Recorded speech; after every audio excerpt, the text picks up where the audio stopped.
जो leader of the opposition उनकी जो मानसिकता है इस देश को बांग्लादेश बना देना चाहते हैं। ये चुनाव बांग्लादेशी वोटर के नाम पर तो होगा नहीं।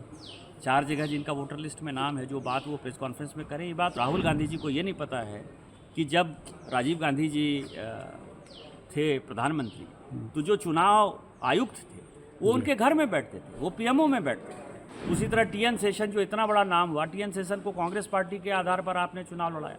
नवीन चावला साहब ने आपके परिवार के ऊपर कहानी लिखी है।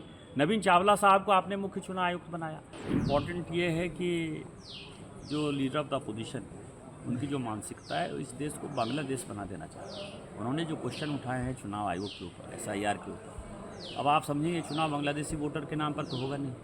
4 जगह जिनका वोटर लिस्ट में नाम है, जो बात वो प्रेस कॉन्फ्रेंस में करें, ये बात तो चुनाव आयोग कह रही है ना कि 4 जगह नाम है, उस नाम को काटेंगे। SIR तो यही है, लेकिन वो बांग्लादेशी वोटरों के नाम कट रहे हैं, इस कारण से उनकी समस्या है। बांग्लादेश में भी इसी चुनाव आयोग के ऊपर जो है क्वेश्चन हुआ।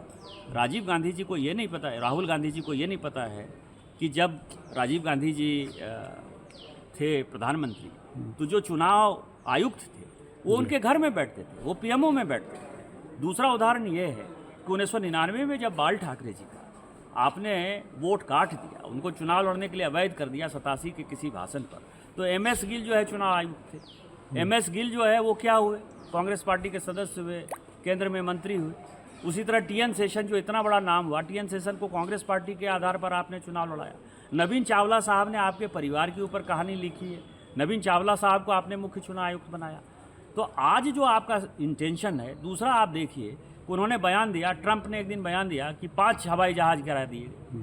तो वो भारत सरकार से पूछने लगे कि 5 हवाई जहाज कहाँ गिरा, 5 हवाई जहाज कहाँ गिरा, भारत सरकार जवाब दे। आज कल वायुसेना अध्यक्ष ने जो बातें कही वो अपने आप में इम्पोर्टेंट है कि 5 ने, हमने 6 जो है पाकिस्तान के हवाई जहाज गिरा दिए। चुप हो गए। उन्होंने कहा ट्रंप कह रहे हैं बार बार, 35 बार कह दिया उन्होंने कि व्यापार के कारण हमने रुकवा दिया युद्ध को। आज क्या है, माननीय मोदी जी ने कह दिया कि जहाँ तक किसानों का सवाल है, चाहे स्मॉल स्केल इंडस्ट्री का सवाल है, इसके ऊपर कोई समझौता नहीं। रूस से तेल के खरीद का सवाल है, कोई समझौता नहीं होगा, तो अपनी बात हो गई। तो मुझे लगता है कि सोरोस फाउंडेशन, विदेशी ताकत, जो कोई भी भारत की मजबूत अर्थव्यवस्था को, भारत की मजबूती को तोड़ना चाहता है, मोदी जी के तौर पर उनको मजबूत नेतृत्व नहीं चाहिए, उस विदेशी ताकतों का प्रतिनिधित्व राहुल गांधी जी कर रहे हैं और इस देश को बांग्लादेश की तरह हालात बना देना चाहिए।